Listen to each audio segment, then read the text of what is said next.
Hi guys, welcome back to Style Direction, a menswear podcast without the stuffiness. This is your host, Ethan Wong. I'm your other host, Spencer Audi. Do I always say other? I don't know if you do. I can't remember if you do.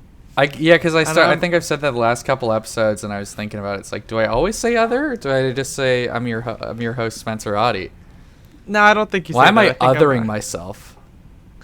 You don't have the special ID identification. You don't have the right scan docs on your scan doc. It says my hands don't scan. The gantry lift. The gantry. It takes you to the observation level to go see the Guardians of the Galaxy. Yeah. That's a fun joke for people who live in Southern California and go on Galaxy's, what is it?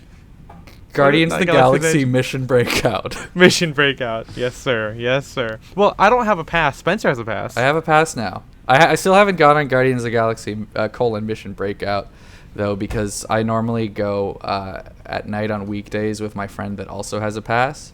And we only have a couple hours, and so we don't spend much time in California Adventure because I don't think it's as good a park. But also, even when we do, the line is still like an hour long. It's crazy every time I've seen it. No, we've done it. We've gone on like Dapper Day, I think, unless we did it before. I think because it's like, well, no, I've been on it, but I haven't been on it since I got a pass. Oh, since you got a pass, got it. So it's like even like the park's like 30 minutes till closing. Sometimes the line is still like 2 hours long. It's ridiculous. Yeah, I mean it's a popular ride, Mm-hmm. and of course, well, I guess Rise of the Resistance has not taken that down because. Nope. You don't get to wait for Rise. You have to get a boarding pass entry so you have to beforehand. get there like within like right when the park opens. So I'm not going on that for a while. Maybe when Marvel Land opens over the summer, which is going to draw a lot of crowds, maybe that's when I'll be able to go. Yeah, because Star Wars is dead now. Yeah, Star Wars is fucking dead. Just like Luke Skywalker. Yeah. Okay, boomer. But yeah, I wonder what Marvel Land's gonna be. I haven't really looked into it because all I cared about was Star Wars Land. I don't really care about Marvel Land that much. Have you seen the free swinging Spider-Man animatronic? Yes, that's I did. Crazy. I feel like that's gonna kill somebody. It's gonna have like a very like a Five Nights at Freddy's situation. Exactly. It's gonna kill someone on purpose. Yeah, I always wonder what people think of when they listen to the podcast for the first time, and If you didn't know what this is, you're probably thinking that this is Style Direction, but they're talking about fucking theme parks and Star Wars quite a bit. Yeah. But no, this is a menswear podcast. Believe it or not. We talk about Ripley, believe it or not, and we talk about interesting things, brands, things we like to wear, and occasionally movies with great style or bad style. Have we done any with good style? I mean, Fantastic Beasts isn't too bad. Yeah. I mean, that was more like Did eclectic. we do a podcast episode about that? We did. Oh my god, I forgot. Did we? I think we did. But we also, I read about how Knives Out is really good, but I didn't do a podcast episode on that. No. Maybe when the movie comes out on DVD, we can do that. But today we're going to be talking about something super cool, something that I want to talk about, which is basically what I said. I like to talk about a lot of stuff on this podcast. We're going to be talking about leather jackets. Mm-hmm. They're made of leather, and you wear them. Over other things. Over other things. Who would have thought, right? Yeah. Yep. And it's interesting because, like, leather jackets, kind of like jeans, and we haven't really done an episode on jeans, but leather jackets are kind of like a quintessential thing that, like, everyone can wear regardless of, like, your style. Yeah.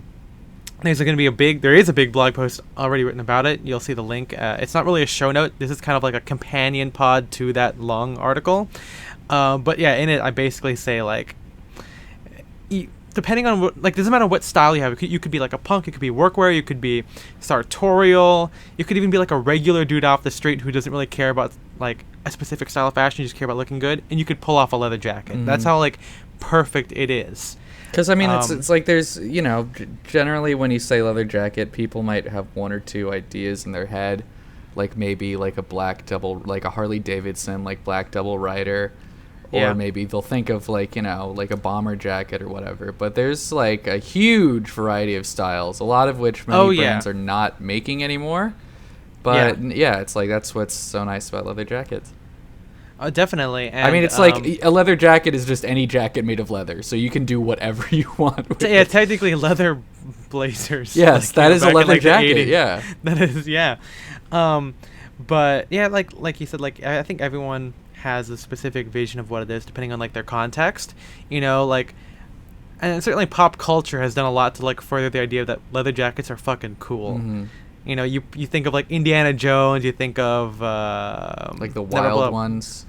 Yeah, I was gonna say Rebel of the Cause. He's kind of wearing like he's wearing a McGregor Drizzler in that one. I think a lot of people say it's a Harrington. No, but it's an antifreeze. It's not even a Drizzler. It's an antifreeze. Oh shit! Oh, that's right. Yeah. That's right. So fun fact: if you want the Rebel Without a Cause jacket, look up McGregor antifreeze on eBay, and you can usually find them for pretty cheap, unless they're red, because that's the color that he wears. Yeah, exactly. So yeah, leather jackets are cool, and you know, I'm trying to think of like when I first kind of got into it. I think it's probably Indiana Jones. I'm pretty sure it has to be. I know Indiana Jones. At least the first outfit I really remember liking with the leather jacket was the outfit that Captain America wears at the end of the first Avengers movie. Oh yeah. I think that's what kind of got me into it. Like obviously, like when you think of like a leather jacket, from at least for me, I was like, okay, Indiana Jones, because like I wasn't really a punk. I mean, even though I liked punk stuff, I wasn't the guy to wear like a leather jacket. I was kind of the guy who wore like a hoodie with a graphic t-shirt and then like the studded jeans. So to me, leather jackets were always Indiana Jones. And then when I saw the first Avenger, when he's like back in 2012 or whatever, the year 2011, whatever, he wears like a leather jacket with like a plaid shirt or something. Yeah, it's like a blue flannel and jeans, and he's riding on like an old motorcycle. I'm like, hell yeah. Yeah, it's a very like, when you look back at it, it's kind of a bad leather jacket. It's like not even like I wish they gave him like one from like 1945, like an A2 or something. Yeah, well, because that was also, it seems like the last time in the movie that they like tried to give Captain America kind of like a retro style. Oh yeah. Because every other movie when he's casual, he's wearing like workout, a t-shirt. Yeah, like workout shirts or whatever. Yeah.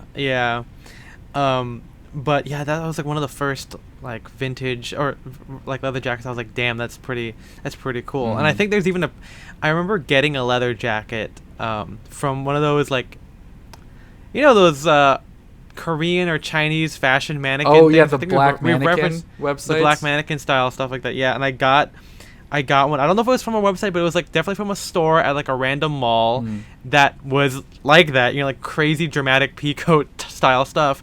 And I got a leather jacket. It was very pleather.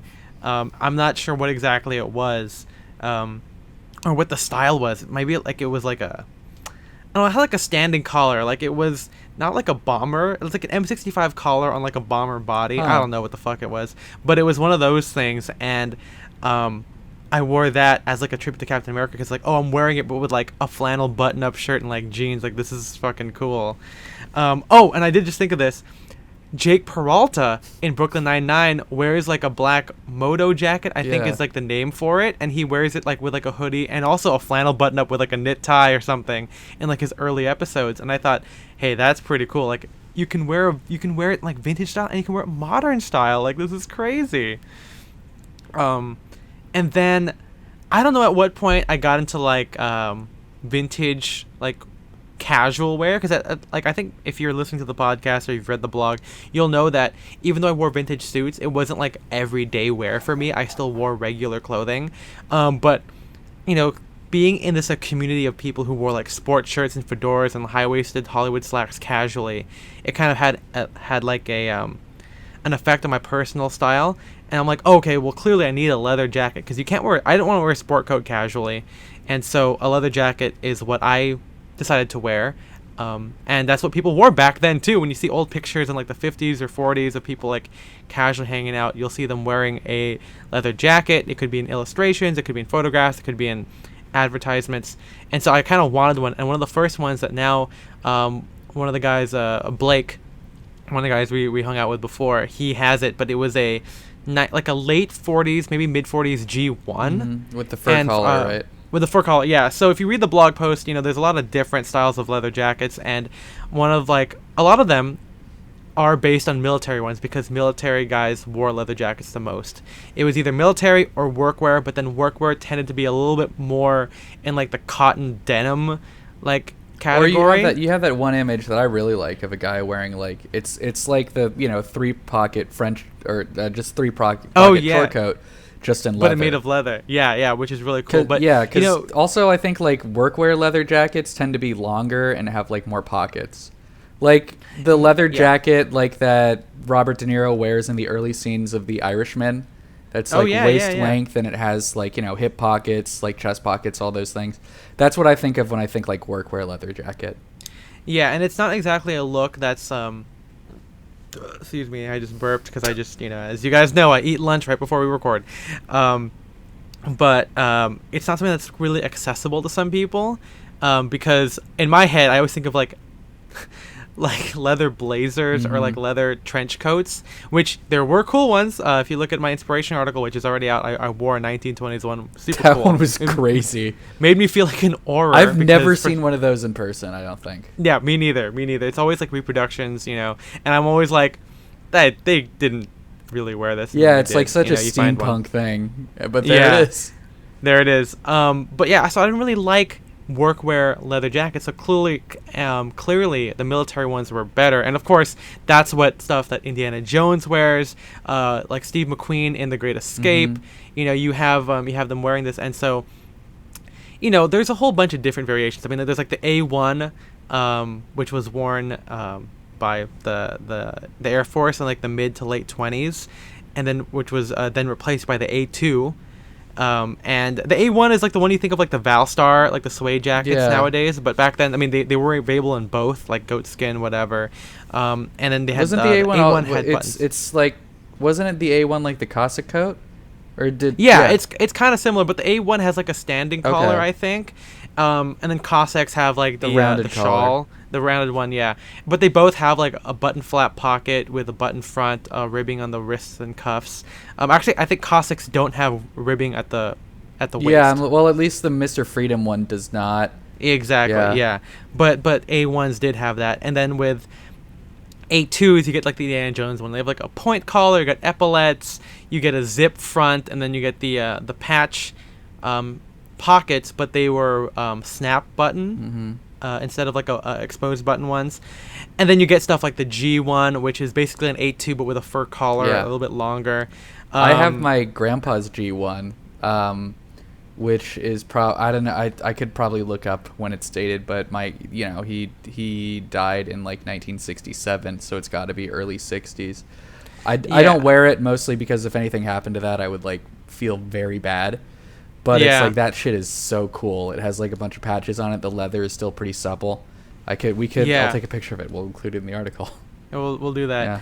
But the G1 actually, so the A2 was retired I think around like the early 50s, and then the G1 is still in use today. You see it in like what's Top that movie? Gun? Top Gun. What's the new one called? Top Gun 2. Tuppence the bag. Top Gun : Maverick. That's it. It's Top Gun : Maverick. Yeah, it's about stomach issues. Yeah. That's funny. But yeah, so one of my first leather jackets, I don't think I have it in the article because I don't really wear it, so I don't really have any pictures of me in it. But I got like a G1. It was civilian. And back then again, a lot of manufacturers for casual wear just kind of basically lifted military casual jackets and just brought them over. And they just made up, because by the mid 40s, some young men weren't drafted into the war, and so they wanted something that they could wear, and so of course people would just kind of capitalize on the jacket designs and kind of lift them over. I think there's like something about how like original A2s or wartime A2s didn't have hand warmer flaps, but then civilian ones did. So it's kind of like there's a lot of articles I think I've linked to like Dave Himmel's blog, The Art of Vintage Leather Jackets, or just countless stuff on the Fedora Lounge by like Spencer Stewart, or people who are able to kind of differentiate between a lot of these differences between civilian and military leather jackets. But I mean, at the end of the day, they're just kind of cool, and if they a lot of the other ones looked military. They all have very similar designs and because I mean, it was probably like cuts. a lot of the same manufacturers making the military and civilian ones. Oh yeah, exactly. And I was just gonna say that like a lot of them took after, when you see like casual short jackets made of cotton, made of rayon, they're kind of very similar in that same regard. And then you would find,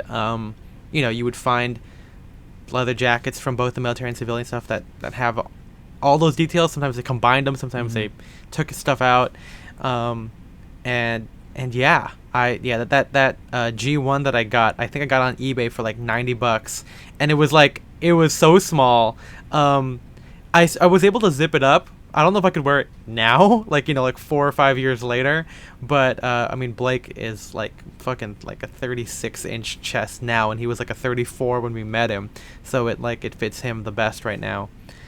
But yeah, I mean, when you hang out with all these vintage people, and then when you get into like inspiration and stuff, you start to like kind of get jealous a little bit of like how many cool leather jackets there are out there, because it's not just like an Indiana Jones one, and clearly by seeing these people, there was a way to pull them off without looking like Indiana Jones. It probably helps if you don't wear like a fedora with it, but even then, like, you could wear a fedora with something, and like if a guy wore a fedora with like an A1, I wouldn't call him Indiana Jones because it's a different cut of jacket. And I mean, again, we can reference the incredibly detailed like indiecostume.net. Yeah, exactly. That goes over all the the details of his jacket, which has it's like a version of like an A2 or whatever, but it doesn't have an elastic waistband or cuffs, I think. It's something like that. I don't know how the indie heads do this. Yeah, we'll definitely. I know someone just messaged or just put a thing in the live chat, because we are live on Instagram like we normally do. We will do an episode on Indiana Jones sometime. Yep, I'm sure we will.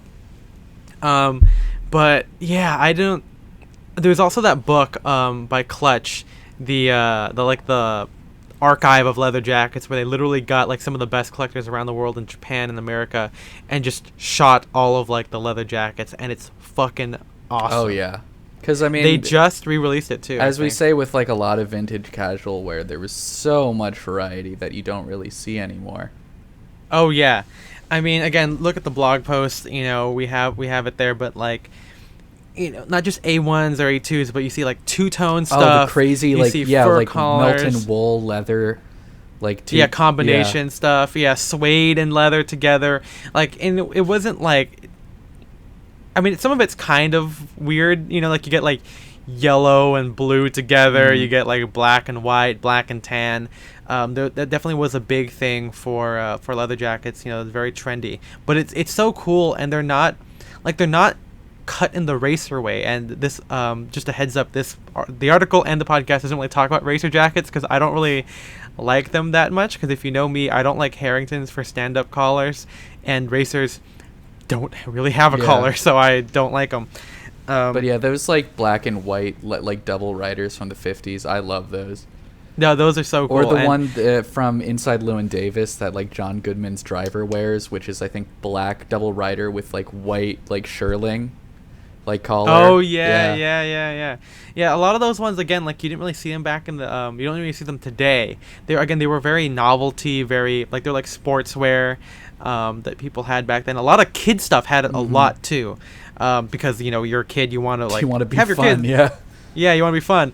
And so you don't really see those a lot nowadays, which is unfortunate. And if you do find vintage ones, they're really expensive because they're rare. And then if you have a person who reproduces them, like Craftsman just came out with like a shearling bomber, or a grizzly jacket with shearling instead of pony fur or whatever. Or even like Dave Himmel with Himmel Brothers and all those kind of stuff. They're often always expensive. Yeah. Which makes sense. Yeah. I mean, it takes more leather. You're using different leather. You can't just cut the same sheet and make one jacket out of it. And also, good leather jackets have just always been expensive. Oh, yeah. Yeah, I remember reading, like, one of the articles from the Fedora Lounge where people were sharing, like, show me your leather jackets. And a couple of them were, like, 70s through 80s, but they were done really well. They look almost indistinguishable from like 40s or 50s ones. And they were talking about how much they cost, and obviously a really good one with great design and using actual like steer hide, horse hide, pony hide, whatever, will cost a lot more money. than like the ones you could get. Like, I don't know if J. Crew's ever done it, but like I think at some point H&M has done like a premium leather jacket where they use actual like skin leather instead of pleather. And of course, that's going to be way more than like a $50 jacket. You're going to be looking at least like $100 or something. We had a suede jacket. I have no idea like how much it cost or when we made it, because it was just like in the back, like someone had returned it and it's like an old item. But it was an extra small, so obviously I couldn't compare it on myself. But it looked like good. It was like a zip leather jacket, and it looked really good. But that's the only leather jacket I could think of J. Crew making. Yeah, again, like I think most of the time, leather in general, even if it's gonna be pleather, you have to like sew it. I think like a certain way. Like you can't take a leather jacket to like a normal tailor if the tailor doesn't have like a very heavy needle to alter it. So most places won't make them. And I know like today they're kind of changing up. I know someone just said that there are places in India that make made to measure leather jackets again. Craftsman Clothing, which is made to measure, they do it theirs in Hong Kong. They're not cheap, but they're becoming more and more available now. But they're still kind of out of the reach of like a regular person, which is why Spencer and I definitely like vintage ones, because back then, like with suits, they were made to last like fucking forever. Yeah, even the novelty ones are like, because it's like you get like a leather jacket like at the mall or whatever, and it's gonna be like a pretty standard design, but it's made of like either fake leather or really shitty leather. But I don't know if this is the case for all of them, but maybe it's just survivor's bias. I don't know if that's a term, but the ones that have survived are like really good leather. Like again, even the crazy novelty ones from the 30s, 40s, 50s. Right. Exactly. I mean, that's why the G1 that I had. So, I mean, maybe the ribbing was kind of shot or torn because it's like wool, but like the body itself was like fantastic, And most people, they knew it. They knew what they had, which is why you see like A2s, like the painted, like the wartime paint back stuff. That's super cool, super rare. Yeah. Those are still around if you find them. They're expensive because hand painted stuff is super cool. Or like even just like regular ones, you don't really see a lot of damaged leather jackets unless they're like really old, maybe like 1910s, 1920s ones. Yeah. Or maybe the person just kind of didn't take care of it and then they, got dried up or something. Because I'm sure, I think we've said this before, but one time I was on eBay and I found a two-tone suede, green suede belt back. I'm not sure if it was a double rider or an A1 I think it was A2. I think it was a single-breasted because that's the like green and like brown one, right? Yeah, it was green and brown. It had like all the bells and whistles, like the little like zip like breast pocket with the dangling zipper thing. Yeah, but then when I got it, like it was $100 because like the guy said it was like aging up, and then I got it and it was literally falling apart. The suede was like the suede was disintegrating, and so I gave it to Joyride just for how much I bought it for. And I think he reproduced it. I'm not sure yet. He said he wanted to, but I don't. That was years ago. I'm not sure. That was a long time. I'm not sure they ever did. He still has it. It's. I kind of want it back. I would like frame that shit or something, But someone's driving really fast outside. That's cool. Yeah, Rodeo Drive. Rodeo Drive. You think they called it that because people drove down it? The street or the movie? The street. Okay. Yeah. But yeah, so like, Spencer and I kind of preferred getting leather jackets because, not only do they have all the details, but we know that they would last a long time. I never, this comes up because someone just mentioned it, but also it's an article where, people recommend going to like Shot NYC to go get some, but I never really did it because one issue with modern ones, not like, really good modern ones are made of good leather. Sometimes they have the good bells and whistles, like the Shot Perfecto is a pretty good double rider, but they're too long. Yep. That's the problem with every casual jacket. Every casual, like, oh my god, it's crazy. I'm sure we're gonna have an episode on this because I really want to talk about like how waistcoat length has stayed the same from like the 70s or 80s, but trousers have gotten higher, so it doesn't really work out proportionally.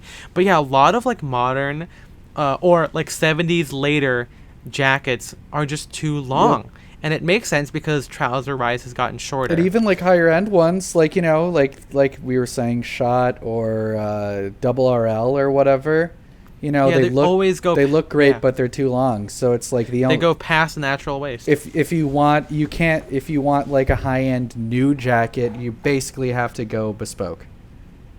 Yeah, bespoke or like size down, maybe if you can, if you know, if you can do Or that. like, there are, I don't trust them very much because we've had friends that have had bad experiences, but like places like Magnolia or whatever, which do like costume Oh my reproduction god. Oh stuff. yeah, they did the aviator jacket that Leo had. in Yeah, that one but scene. it's like, they say it's like, oh, this is like premium leather, but I don't believe them. But the length, Yeah. at least on the model, the length looks good, but that's, yeah. Yeah, you never really know. So that's why we just never we never really fucked with modern leather jackets. And even that, like even if it's vintage, I always have to make sure that the length is like um, the right size, because I don't like when things go past natural waist. It's weird to me, like a sweater. Like I think I talked about this, like in a sweater article.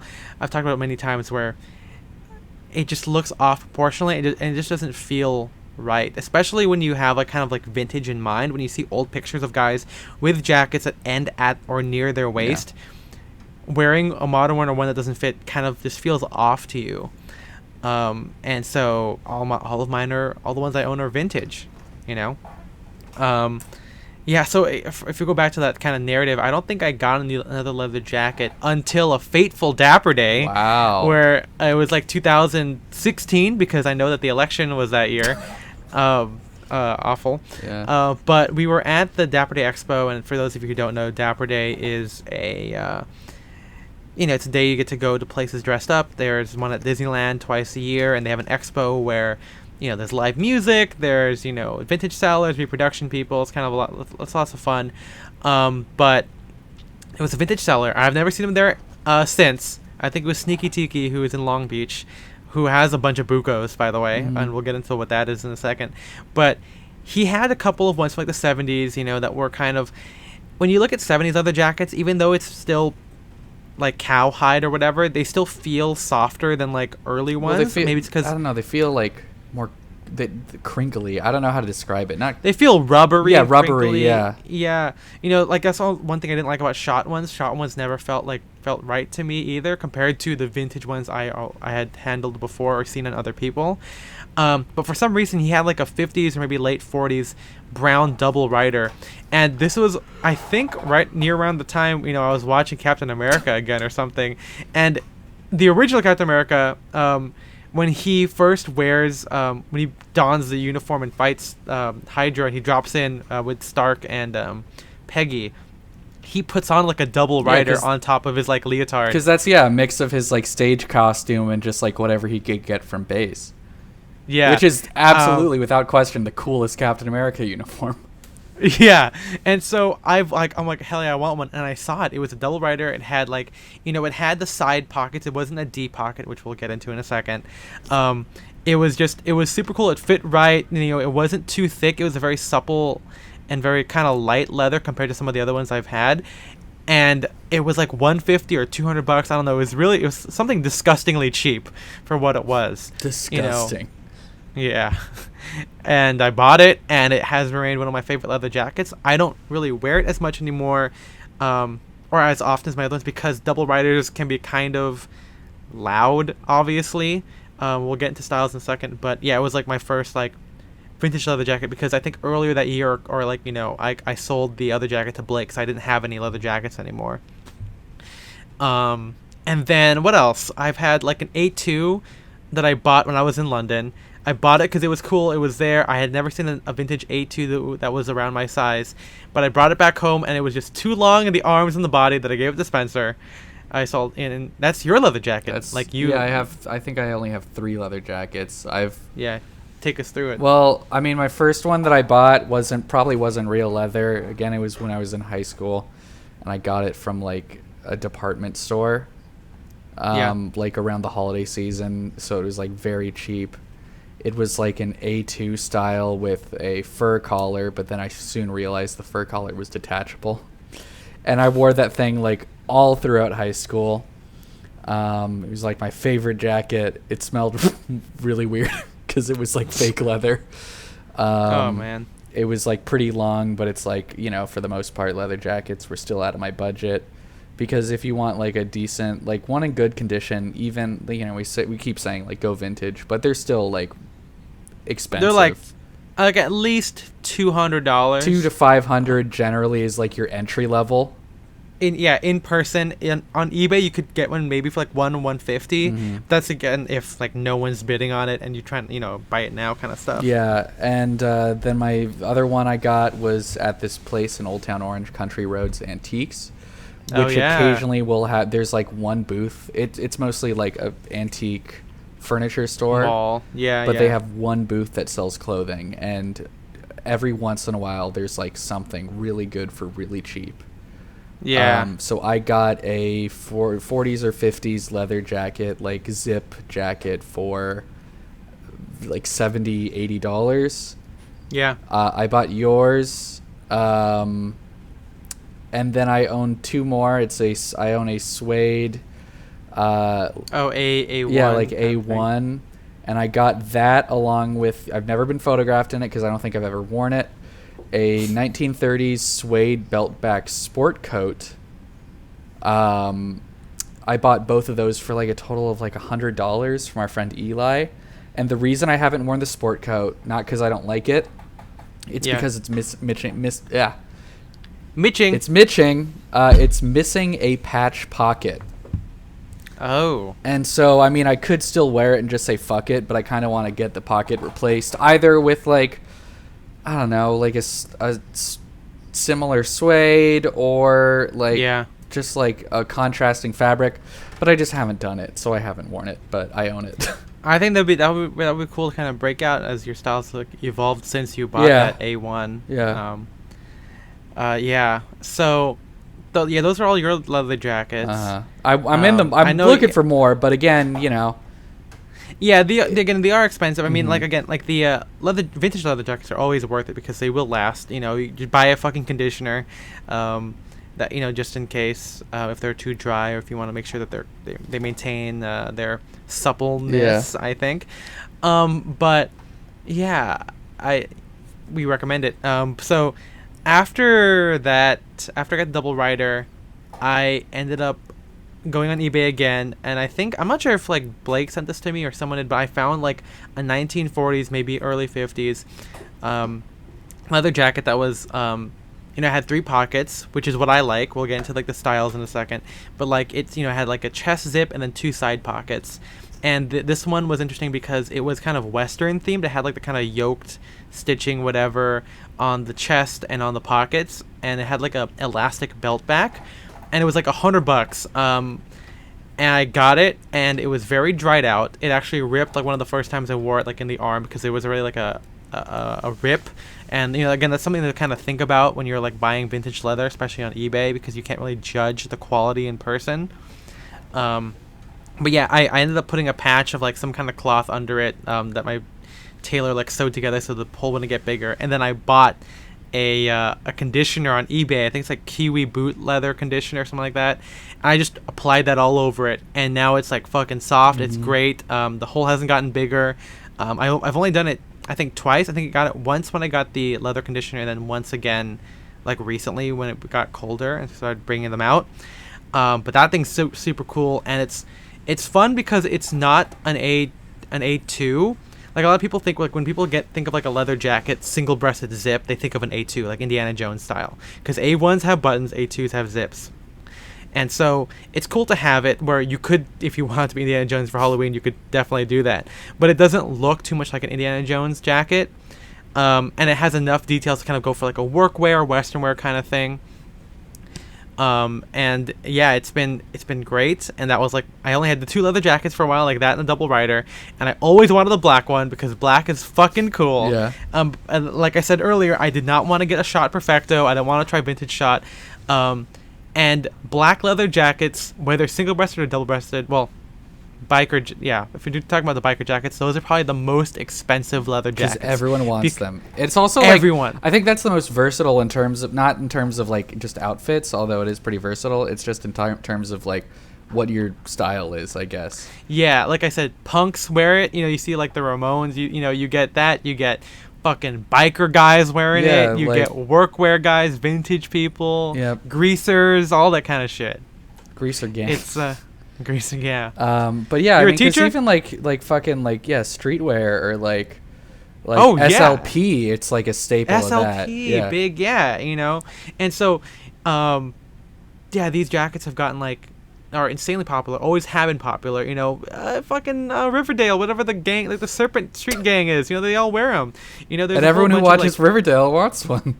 yeah, that's all of us. Yeah. But yeah, like they're a cultural piece of clothing, like the double rider, the black double rider represents a lot of stuff, and so finding a vintage one was almost impossible because they were always starting like $400 or more, and especially when you start looking at like Buko, and I'm not sure exactly the history of why Buko is so popular. Maybe it's because like the Buko J21 or J24 or whatever the hell they want to call them was like the leather jacket, or one of the first leather jackets that had like the red quilted or the red quilted or buffalo check lining. Is Buko the which is brand is that the brand that's now owned by like Real McCoys or Buzz Brixton? Yeah, they bought the name so they can remake them, and so yeah, you have that. So, and when you look at the Real McCoy's website, those Buko ones are like $1,000 or something because, they're very specific. They use the right leathers. They reproduced faithfully. So I thought I was never gonna find it until Last Inspiration. Not this past one, but the one from last year. I'm not sure if I did it in the episode where we recapped Inspiration, but I found a black double rider, not Buko. It's a Sears Hercules one. It's made of steer hide. So I think it's also because Bukos are made of like more light leather, which I like. Yeah, I like it too. But so this jacket was $400 flat, and I'm like, and it fit me. I was able to close it. It had a deep pocket and everything. There wasn't that many holes in it, and it wasn't too like Americana biker chic. Like I know some double riders have like fringes on it, or they have like the side like drawstring or the studs closure, or the studs, which again, like I don't mind them, but like for like your first black leather jacket, you kind of want something that's a bit more versatile and can work for a variety of outfits.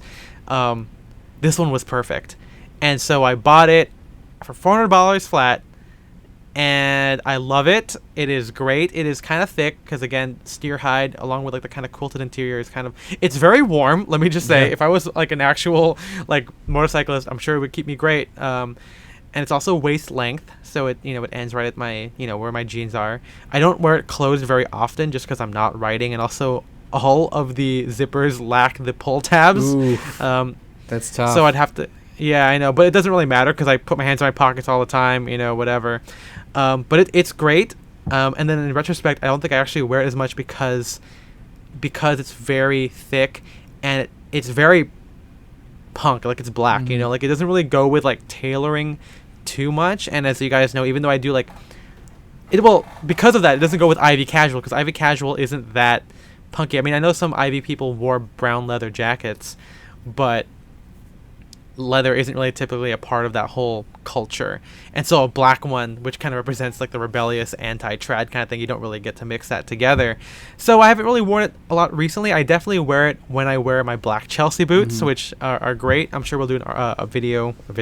No, YouTube premium content. I'm sure we'll talk about boots in the future. But yeah, it was great, and that was like the last leather jacket I bought. Outright, yeah, most recent one, I think. Well, because then you got the. Yeah, fuck! And you also glossed over the one. Didn't you? You got a really cool one at like a London flea market. That's the one. That's A2. Oh. That's A2 I gave you. Okay. Yeah, Wait. Oh, really? What about Yeah. the one with like the yolks or whatever?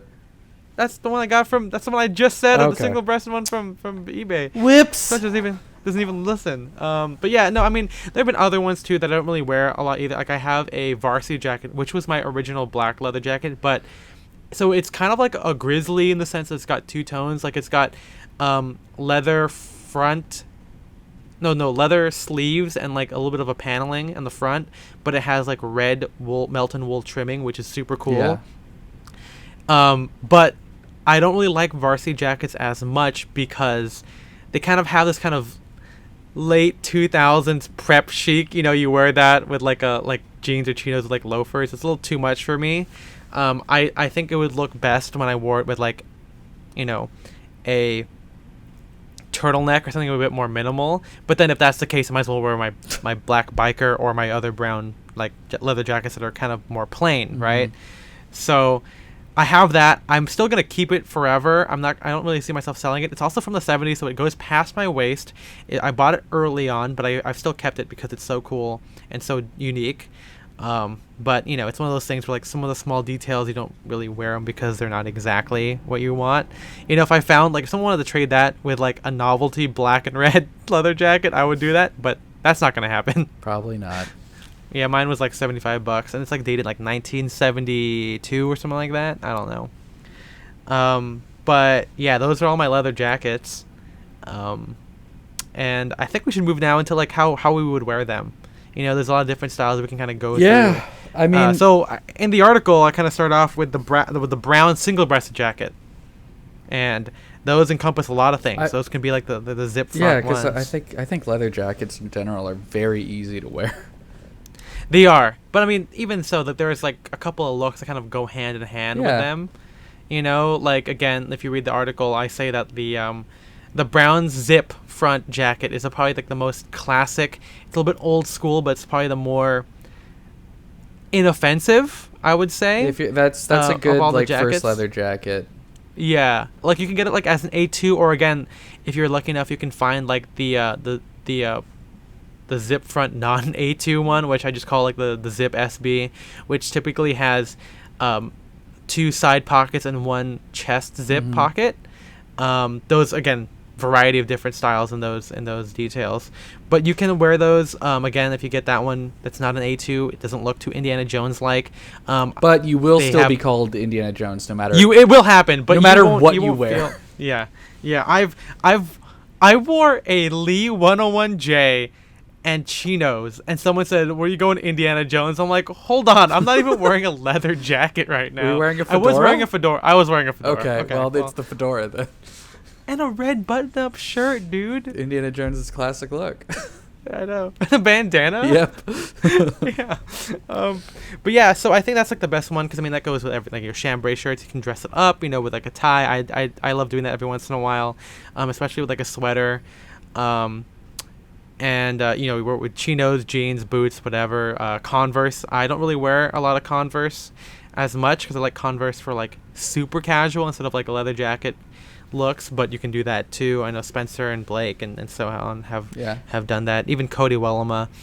And then of course, if you want a little bit more of like a vintage lean onto it, then the single-breasted ones with buttons, aka the A1s or the Cossacks, Valstorino suede jackets. Those ones have a bit more of like a rakish, more interesting flair that if you don't like the zip front, you can do it that way. Yeah, as I mentioned before, I really like Cossacks.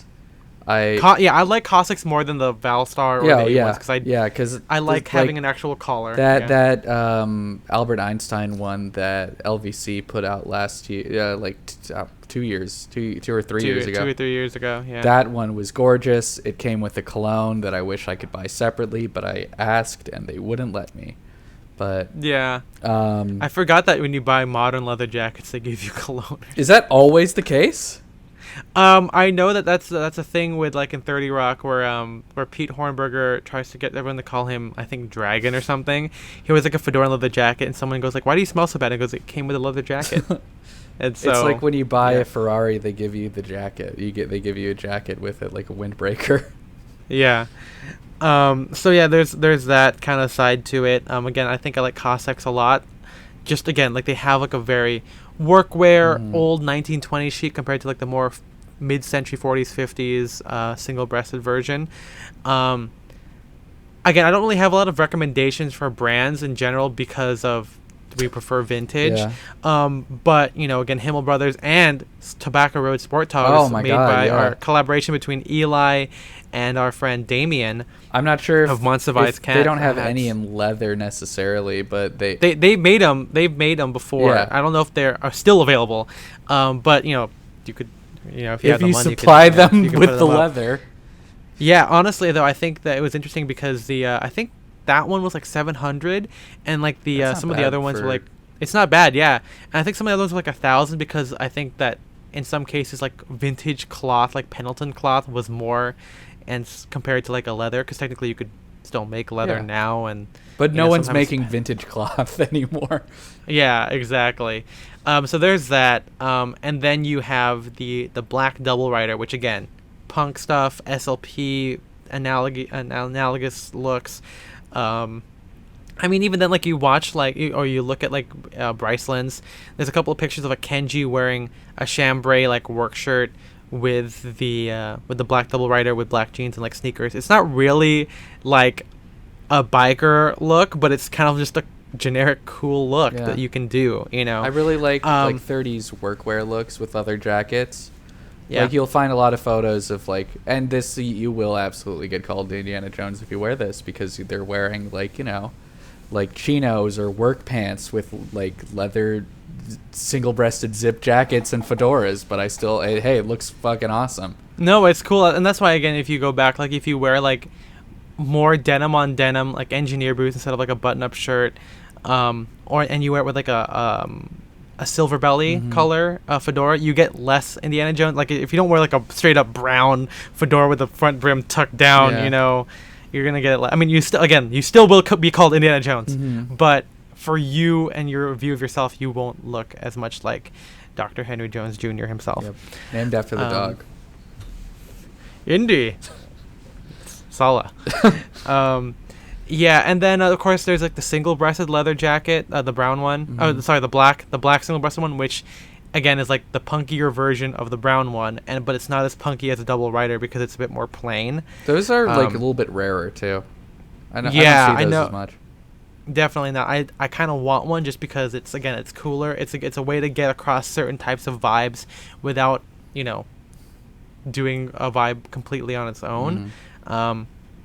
And so yeah, I've never really seen them. Most of the pictures that I have included are like modern ones of them, but again, modern designers take especially like Himmel Brothers or Real McCoys or whatever, Eastman Leather, they always take cues from the vintage ones. They're just a little bit too long.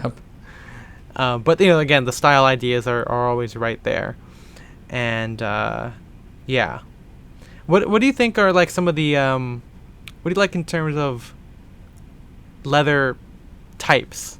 Are we talking the question earlier, suede or leather?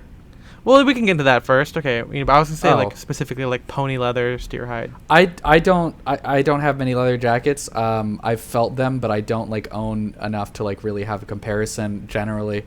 If just like this is very general, but like I said, I really like lightweight leather jackets. I don't own any, but I would like to. Yeah, me because it's just so much easier to wear in Southern California. Like a lightweight, you really want like the one that Doug had. Which was like a reproduction A2. It was like an Eastman leather A2. And I think it was lined, but with like very light lining and no like inner lining or like insulation. And that was like super lightweight. And it was like, oh, this could be like a spring jacket. Yeah, I think it's because you see a lot of those. I mean, you know, I've seen vintage versions of them. They're almost always expensive because they're more desirable, because they're wearable almost year round.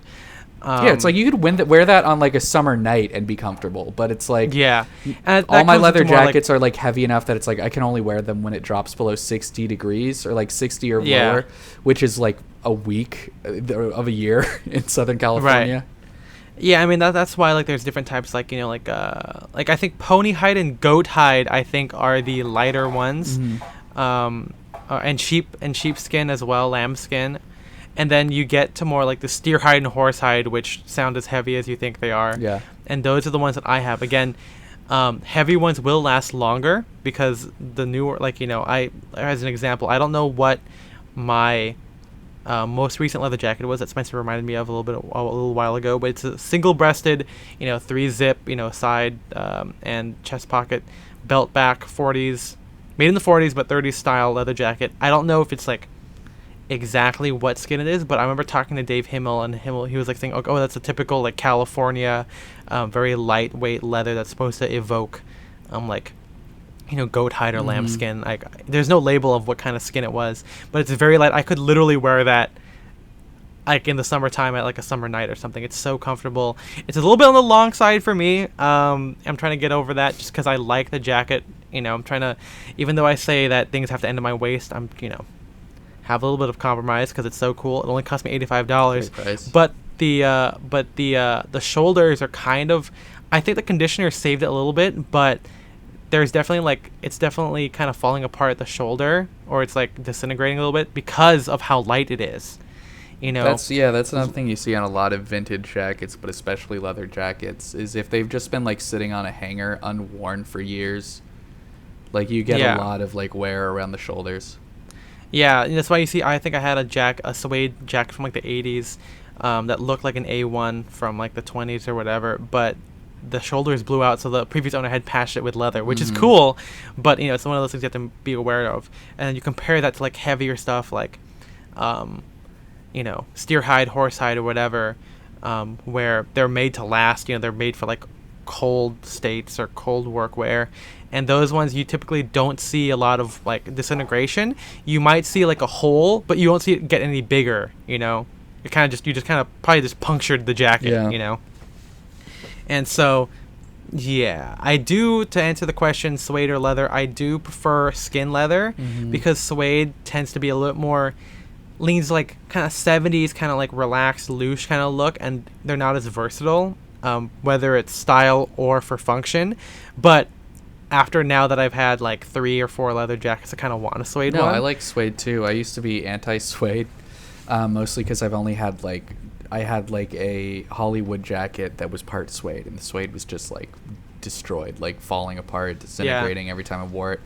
And like decaying suede feels very bad. And it also can get kind of powdering, kind of maybe stain your stuff. But if it's like good, healthy suede, I think that looks and feels great. I really like the color, like the snuff suede color. I every once in a while will see tobacco suede exactly. We'll see like a suede Cossack looks great, or like hell yeah, like Levi's used to make suede, the 1933 one or whatever. or like the Type 3 suede, like trucker jackets. But LVC makes like suede leather jackets, and I think those are really cool. They're cool. They're really cool. I mean, I think suede is easy for people who don't want to be too rugged. And those also tend to be a little bit more outfits. Lightweight, so there you go. Inherently. Yeah. I mean, you see like for craftsman clothing, you see all the most of the people that use them make something out of suede. So it's one of those things, because like suede is less common. Again, with vintage, most suede stuff is either very casual, damaged, or it becomes a bit too 70s for some people. So you don't see like an A2. It's pretty hard to find like a vintage suede A2. But modern people do that because it's like a refined take on an old classic. Yeah. So at some point you have to go with like Craftsman, Himmel Brothers. I don't know. There's countless other brands that I can't think of because I don't really look too much because I buy vintage all the time. But yeah, suede is cool. I would love to have one. At some point, I've been pretty good about not buying as much anymore. I haven't. What's the last big thing I bought? I bought a fucking belt. I'm sure we're gonna talk about belts in the future because I have more than one belt that I wear for everything now. But yeah, I've been pretty good about not buying as much, especially after I want to buy the Alden Tassel loafers, which, if is coming up at some point from that Big Shoe article, because I really want one. Big shoes. What is this? A clown? What is this? Clown? That joke about penises? Yep. Yeah. Comedy, acting. Yep. Like well, that should do it for the whole leather jacket thing. Again, really quick, let's talk about the only ones that I think we didn't really talk about that you mentioned in the article. Go ahead. Like early button ones, like the ones that Leo wears, the Aviator, or like European leather jackets. Oh, European ones are crazy as hell, dude. Yeah. What is it with fucking European like workwear or casual wear that got like so much more wild than like stuff you see in the States? See them they're like leather pullovers basically, because they're so short. They have such wide ribbing. They look like a fucking sweater. They seldom have side pockets. They just have like breast pockets. It's crazy. Yeah. People like, I think Wilhelm, who is a collector of German stuff in Germany, has a bunch of leather jackets which are super cool. Super interesting. Like, if you want to find a way to wear a leather jacket that isn't the typical like Americana rugged or biker whatever, try and find a European one. It's gonna cost you an arm and a leg. But especially with shipping too. Yeah, but they're so cool. Like the collars are super wide. They're super dramatic. Yeah, and I just want to say again, I don't like racers because they don't have a collar. For me, a leather jacket's got to have a collar you can prop up. Any jacket I own has to have a collar they can prop up. Well, when you say that the racers, the collar is always propped up because it's kind of like always because it's like a standing collar. On that note, I remember I did an impression of Ethan Newton, and MJ said, "Why are you making him fucking Taika Waititi?" Jesus. I was like, "Hey man, I'm Ethan Newton," and he's like, "You're just doing." Is his voice that soft?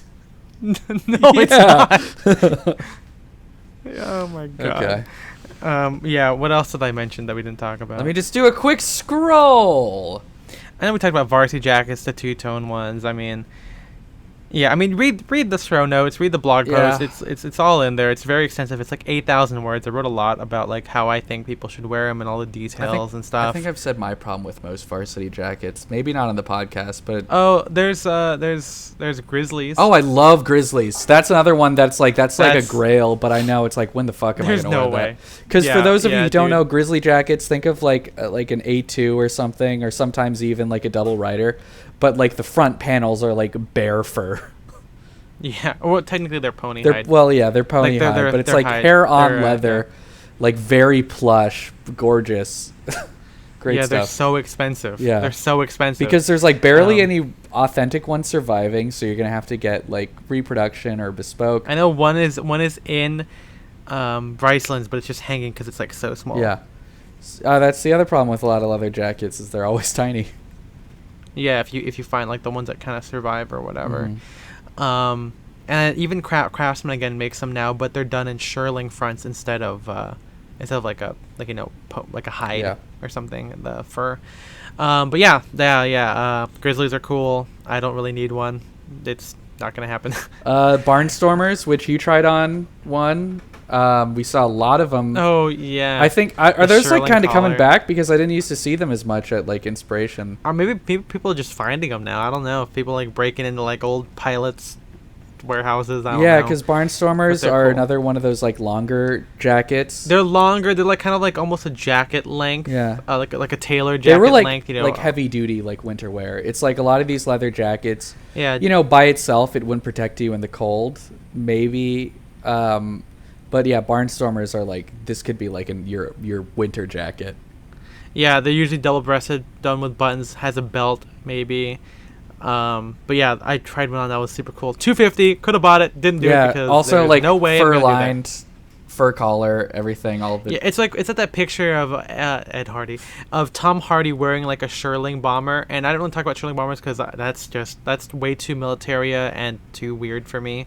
But like there's a picture of him wearing like a B3 or a B6 shearling bomber, and he's wearing it with like a V-neck t-shirt and jeans, and it's super cool. And he's like out in like the snow, and like that's how you would wear a Barnstormer, because like in LA I would literally have to be wearing the thinnest t-shirt to make it even worth it, because if I wore a button up with that, I would sweat my fucking balls off, dude. But yeah, I think that's everything. Don't forget to read the article, guys. There's a lot of stuff there.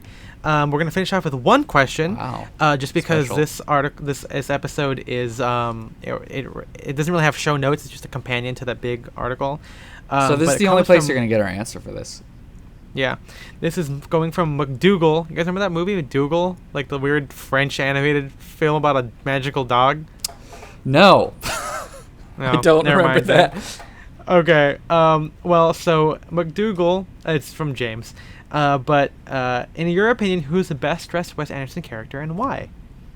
I really, really like the style in Wes Anderson's movies. It's so good. Yeah, it's like when he does like stuff set in, he did that one section of Grand Budapest Hotel set in the 60s, and he picks up on stuff that other costumers don't. Well, does he do it or does his? Oh, that's a good. Well, he also I don't know. Again, I'm sure he has a person. I mean, he's a very well dressed man. He dresses like his character, so that's why I kind of just assume that it's like, oh, he probably. I'm sure he has a lot of input because he seems like a guy that is very hands-on with the look of his movies. Yeah, exactly. Yeah. But yeah, who would you say is the best dressed? We can talk about. We talked about the this author. A little bit before the episode, but I haven't. Because we were prepping for it. Yeah, we actually do prep work, believe it or not. Not much, but some. But I mean, I mentioned there's this one character who I cannot remember that I believe from the Royal Tenenbaums. He appeared only for 3 seconds, and I believe it was when they were talking about their mom's ex-husbands or something. I don't recall the sequence because it's been a long time since I've seen the movie. But they cut to this one Japanese guy, and he's wearing this very 1930s looking suit. He has an overcoat worn over his shoulders like a cape. We'll find that image, I guess, and maybe post it on the Instagram. I don't want to promise anything because we don't own the movie. So it might be difficult to find it. All right, that should be what I use my my iTunes gift card on. Yeah. Either that or Wolf of Wall Street, because those are 2 movies I really enjoy kind of watching and those are both rewatching. Great. Yeah. But yeah, Mr. Fox, I think really up there because I like corduroy, I like earth tones, I really like the 70s look of that movie. That's my ideal 70s style. And yeah, and then I had one more, but I can't remember it. Fantastic Mr. Fox. Yeah, Fantastic Mr. Fox. But no, I had one more, but I can't remember it now. Well, oh yeah, Jude Law. In the beginning, yeah, the author. Yeah, the author, the younger author in Grand Budapest. That movie, great style. The velvet purple thing that Ralph Fiennes wears right at the end. I wanted so bad, dude. So good. I wanted so bad. Yeah, I was gonna say that's a really good one. I think Royal Tenenbaums is kind of fun. I think it's Richie, right, with the tan suit and everything, and the tennis, the headband and everything. What's Danny Glover's character? I forgot. I remember reading an old Ivy style, or maybe it was a Style Forum piece about that movie and how Danny Glover's character was super prep, because he wore a lot of gingham shirts and bow ties and blazers, even though he's their CPA or whatever. That one is good. I like that. I mean, in most movies, I like a lot of background attire, just because most main characters are very static. They don't really change a lot of outfits. And in most movies, even Wes Anderson, because they have such an identity with their clothes that they seldom, deviate a lot from it. And I can't really. I mean, there's a lot of I love how the whole group in Life Aquatic is wearing tuxedos with fucking the red beanie, red knit caps on. I'm sure a handful of stuff in the Moonrise Kingdom worn by some of the kids, or how really about great. fucking Bill Murray just wearing Madras pants with a Brooks exactly. OCBD, just very sloppy, no shoes, but he still looks really cool. You also got to hand it to my boy Max Fisher from Rushmore. Oh yeah, classic wearing the prep outfit with the he doesn't really wear the beret that often in the movie, but it's a statement piece. Yeah, and at the end of it, he does wear a green olive cord suit, which is really cool. But yeah, I mean, the Wes Anderson films again are filled with such great style. Again, something that I know a lot of menswear guys are into, a lot of artsy people are into, because it's kind of eclectic, it's kind of Americana, it's kind of vintage, all rolled into one. Yeah. And I'm sure at some point we're gonna kind of have a deep dive into it, and probably after. Spoiler alert, the French Dispatch comes out. I will definitely do my research and kind of go into the style of that movie. So keep an eye out when that movie comes out. Man, imagine living in... Yeah. I'm looking at pictures of the Royal Tenenbaums, and it's I wasn't in New York in 2001. Probably not a great place to be at that year, but... Stop and frisk. But, imagine after Mayor Bloomberg. that movie came out, and, every cool art girl had a big fur coat because they wanted to be Margot Tenenbaum. That had to have been a thing. I think yeah, we all want to date Margot Tenenbaum. Yep. Yeah. So we recorded this on Valentine's Day, so that's especially right. I forgot about for us, right? Anyway, guys, we hope you enjoyed this episode of Style and Direction. Please give us a rate and a review on iTunes. It really helps us out because, again, people keep asking, when are you guys going to monetize? Well, we can't do it unless we got all that kind of stuff, unless we're popular. But with that said, we still enjoy making these whenever we can. Keep an eye out or an ear out for other articles and stuff on the blog Street Expressa. The show notes, aka companion blog post for this piece, is going to be in the description of this episode. You can follow the podcast on @Style and Direction, all spelled out. You can see all the quotes that we compile there. Thanks to Matthew for that one. and a couple of the cool pictures that we will reference will be in there. My Instagram is at Ethan M. Wong. I'm at Spencer DSO. And big thanks to MJ for being the producer of our podcast. New title, because that's what they generally are called in the pod That's biz. not just, yeah, there we go. So we'll see you guys in the next one. Bye-bye. Bye-bye. Stop recording.